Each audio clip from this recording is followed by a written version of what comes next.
हे दोस्तों, कैसे हैं आप सब लोग। आज है 22 नवंबर, टाइम हो रहा है 4:19। आपके सामने बीटीसी का चार्ट ओपन है। यह चार्ट आप 5 मिनट के टाइम फ्रेम पर देख रहे हैं और इस 5 मिनट के टाइम फ्रेम पर आप सपोर्ट देख रहे हैं जो कि है 83,589 पर।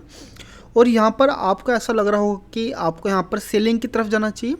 तो सेलिंग की तरफ जाने से पहले मैं इस चार्ट को थोड़ा सा आपको जूम आउट करके मैं आपको दिखा रहा हूँ।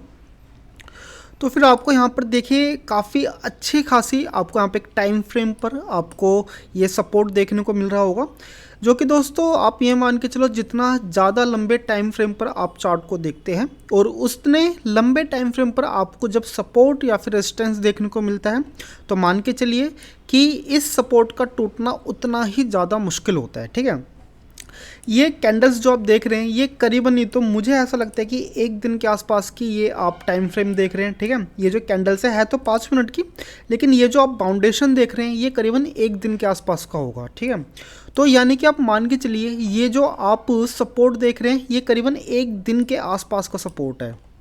तो आप मान के चलिए कि भाई इस सपोर्ट का टूट पाना उतना ही ज़्यादा मुश्किल है। ठीक है, ऐसा पॉसिबल नहीं है कि भाई एकदम से मार्केट यहाँ से सीधा नीचे की तरफ ही चला जाए। ठीक है, क्योंकि मार्केट अपने इतने बड़े सपोर्ट को क्या करता है, काफ़ी ज़्यादा रिस्पेक्ट देता है। तो जब मार्केट इतने बड़े सपोर्ट को रिस्पेक्ट देता है तो आपको भी यहाँ पर रिस्पेक्ट देना चाहिए। तो ऐसे में अगर आप यहाँ पर सेलिंग की तरफ सोच रहे हैं तो थोड़ा सा कंसोलिडेशन का वेट कीजिए।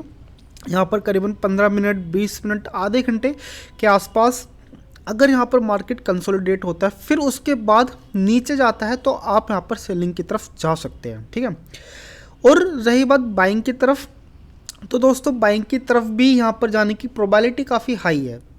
ठीक है, जैसे कि अगर यहाँ पर एक हैमर कैंडल बन जाती है तो आपको यहाँ पर बाइंग की तरफ देखना चाहिए। तो मैं तो कहूँगा कि आपको यहाँ पर कंसोलिडेशन की तरफ जाना चाहिए। मार्केट यहाँ पर कंसोलिडेट हो और उसके बाद ब्रेकआउट जिस भी तरफ हो हम वहाँ पर ट्रेड ज़रूर एग्जीक्यूट करेंगे। लेकिन सिंगल कैंडल पे मैं यहाँ पर ना तो बाइंग की तरफ जाने वाला हूँ ना तो मैं यहाँ पर सेलिंग की तरफ जाने वाला हूँ। ठीक है, तो फिर चलिए आप इस को देखिए एंड देन मैं आपको कुछ देर बाद चीज़ अपडेट करता हूँ। ठीक है, जब भी कोई एक अच्छा खासा ट्रेडिंग सेटअप बनता है। तो हे दोस्तों, हम यहाँ पर एक बाइंग की तरफ ट्रेड एग्जीक्यूट कर रहे हैं और एसएल जस्ट प्रीवियस कैंडल पे रहने वाला है जैसे कि आपको पता ही है। तो ओके, ठीक है। तो दोस्तों जैसे कि मैं आपसे कहता ही हूँ कि जब भी आप सपोर्ट पे रहें तो फिर आप सेलिंग से बचें, आपको यहाँ पर हमेशा बाइंग की तरफ ही ट्रेड एग्जीक्यूट करना चाहिए। और देखा जाए तो 90% जो ट्रेड है वो हमेशा आपको देखने को मिलेंगे कि आपको सपोर्ट से काफ़ी अच्छा खासा आपको एक बाइंग बैक, एक पुश बैक देखने को मिलता है। ठीक है, एंड देन हमारा जो पहला जो मोटिव रहेगा वो रहेगा कि भाई हम अपने एसएल को थोड़ा सा ट्रेल करें और अपने कैपिटल को थोड़ा सा सेव करने की कोशिश करें। अगर मुझे यहाँ पर $10 भी सेव करने का मौका मिलता है एंड देन मेरे पास वो स्पेस रहता है कि भाई मैं यहाँ पर $10 भी रिजर्व करूँ, तो मैं सबसे पहले अपने $10 रिजर्व करना चाहूँगा। ठीक है, एंड देन मुझे ऐसा लगता है कि यहाँ पे एक अच्छे खासी एक बाइंग हमें यहाँ पर देखने को मिलनी चाहिए। और अभी कुछ ज़्यादा खास ऐसा कुछ बताने लायक है नहीं, आप इस ट्रेड को देखिए एंड देन मिलते हैं आपसे, या तो एसएल पे मिलते हैं या फिर लॉस पे मिलते हैं आपसे।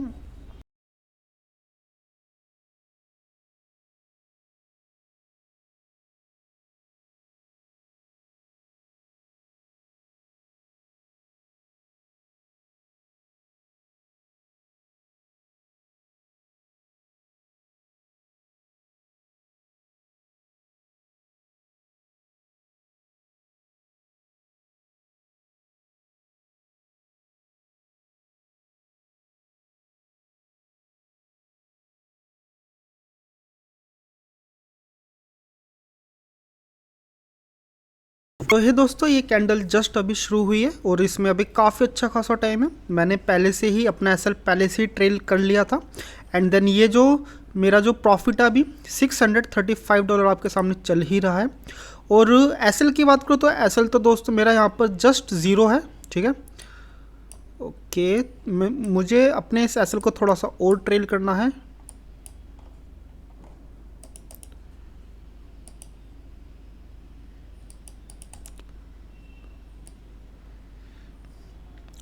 ओके, तो अब इस ट्रेड में मुझे कम से कम नहीं तो जो मेरे जो $222 मेरे यहाँ पे रिजर्व है। अब चाहे बेशक यहाँ पे ये जो आप स्पाइक देखने को मिल रही है, ये स्पाइक आए और एक रेड कैंडल बना दे, कोई दिक्कत नहीं है, जो कि अब बन भी रही है, ठीक है।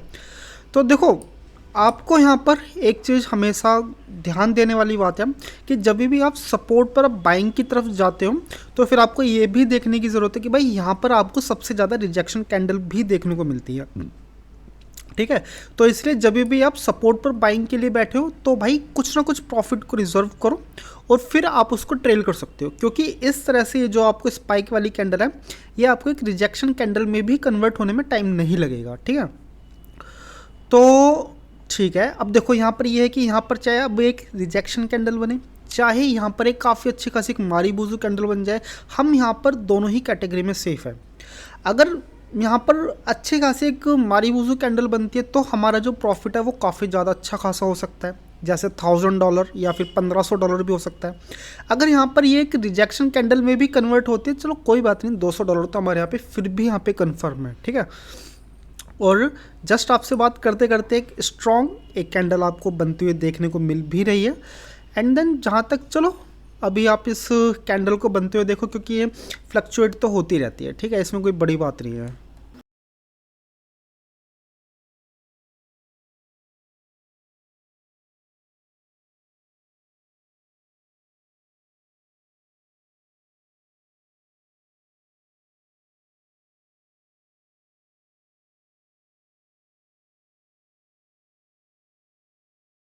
तो हे दोस्तों, कैंडल की क्लोजिंग जस्ट 37 सेकंड है और मैं इस ट्रेड से एग्जिट ले रहा हूँ, ठीक है।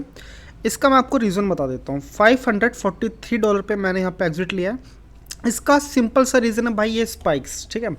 जहाँ पे भी आपको कुछ इस तरह की स्पाइक्स देखने को मिले और आप प्रॉफिट में बैठे, कल्टी मार लो वहाँ से।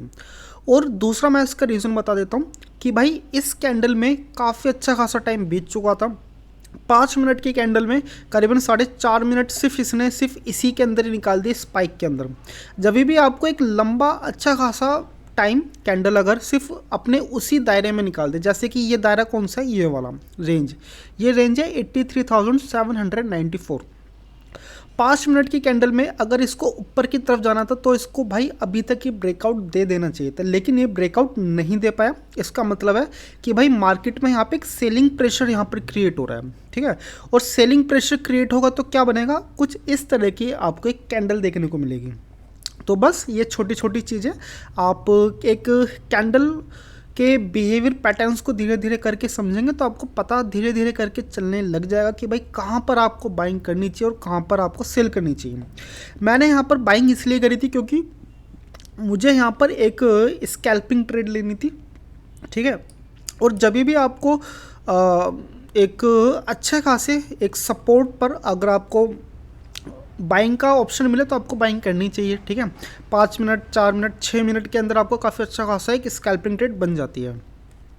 और देखो रही बात, अगर मैं इस चार्ट को थोड़ा सा आपको जूम आउट करके दिखाऊं तो फिर आपको यहाँ पर एक रेंज दिखाई दे रही होगी, ठीक है। ये एक कंसोलिडेशन है, ठीक है। मैंने आपको कहा था कि इतनी अच्छा खासा सपोर्ट को मार्केट को ब्रेक डाउन देना इतना आसान नहीं होगा, क्योंकि मार्केट इतने लंबे टाइम फ्रेम पर, जैसे कि मैंने आपको बताया था कि ये एक दिन के आसपास का क्या है, ये सपोर्ट है। मार्केट इस सपोर्ट को इतनी आसानी से ब्रेक डाउन नहीं करने वाला। कम से कम नहीं तो आधा घंटा, 1 घंटा हो सकता है कि यहाँ पर कंसोलिडेशन आपको देखने को मिले। खैर, वीडियो आपको कैसे लग रही है आप मुझे कमेंट करके बताइए, और अगर आपने यहाँ तक वीडियो देखी है तो आपके लिए बहुत बहुत साधुवाद। चलिए मिलते हैं कल आपसे।